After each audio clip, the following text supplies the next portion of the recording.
The future of work is no longer a distant concept, right? We're looking towards 2030 already, and we know how the future of work is already shaping how we learn, how we earn, how we make money, and how we even stay relevant in today's industry. So the real question now is whether our educational systems, the financing structures, the innovations, and even the leadership that we have at the forefront of all of this, whether or not they are evolving and how fast are they evolving to match the reality that we currently face in Africa, well, in Nigeria as well. So today we'll be having our beautiful panelists, our guest speakers, to actually unpack this conversation with us.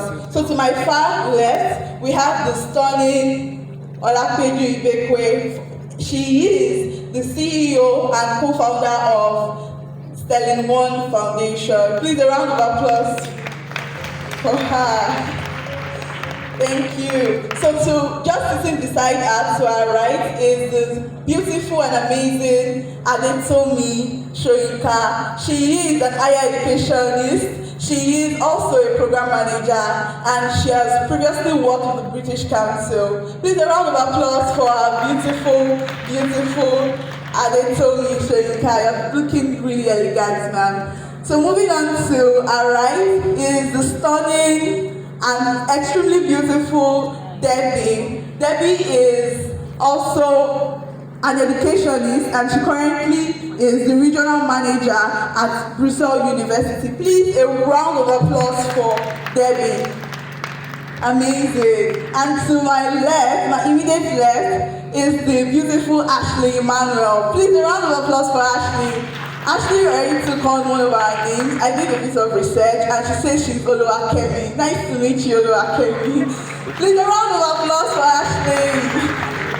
All right, so today they will be helping us unpack what to expect in the future of work, and we'll be doing this in light of education, we'll be doing this in light of financing, we'll be doing this in light of technology, as well as infrastructural development. Please, let's make welcome once again our beautiful panelists as we delve into this conversation. Thank you. Thank you so much. All right, so we're starting with Mr. Olapeju. I don't know if we have an extra mic there. Great, amazing. So, Ms. Olapeju, we would want to know, right, you know how our educational system has often been designed, and it's majorly systematic. We have a lot of curriculums and a lot of things that are rigid, more or less. So what is one thing you think that can change urgently to actually prepare young people for the kind of jobs the future will demand? Thank you very much. I must commend the organizers of the Disrupted Africa Summit. Thank you so much for having me. And I would like to welcome the amazing faces in the room. And the moderator has called me stunning. I think I'm saying stunning faces also in the room. Please everyone put your hands together for yourselves.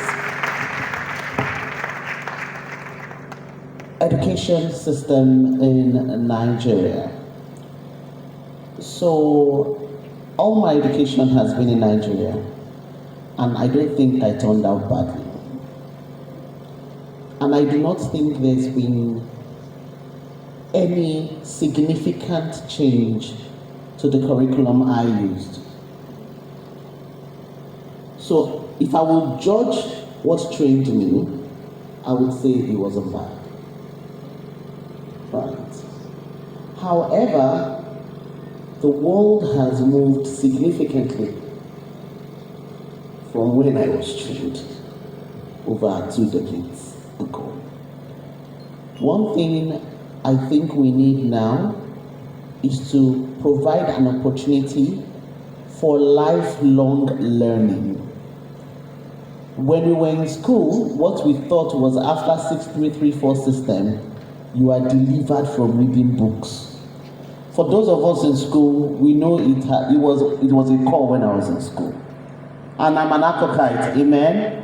Yes, I'm a great akokite. So it was a core. So we were all looking forward to graduating and not reading again. The world now requires you to continue. As a matter of fact, for those of us that are working, you actually have to upgrade your knowledge yourself, or else you will get extinct and you might lose that job. I think this also applies to the teachers and the lecturers. One thing that would really be great more is we can have an adaptive curriculums. Adaptive curriculums that would be sensitive to the different realities. So you find WhatsApp, the WhatsApp we used this time last year is no longer the WhatsApp of today. We are forced to learn on the go. I think we need to get to a time when our curriculum needs to also be adaptive, to continually change. The age when I was trained, when the curriculum was the law, and you probably wouldn't be able to change it without going through one very long process that can take 2 to 3 years. Kudos to those that work with the government to make that possible. We need to identify, like in mathematics, there are variables and then there are constants. We need to identify elements of the curriculum that we know are constants, the types of 1 plus 1 is equals to 2. I doubt that will ever change. But then there are variables of added knowledge that we need to also make provision for. And of course, this has to start from policy level, so it can be drilled down to the entire education system. And I'm talking about from basic foundational education. I was in a conversation yesterday with one of our prospective international partners, and she was talking about the concern she had about addressing the challenge of out-of-school children. We know we have over 10 million out-of-school children today. Thank you. And she said that the priority seems to be just literacy and numeracy skills. But she thinks that we should also include critical reasoning, because you can have literacy skills and numeracy skills and lack the skills to be able to apply those skills in the real world, to be able to solve problems within your locality.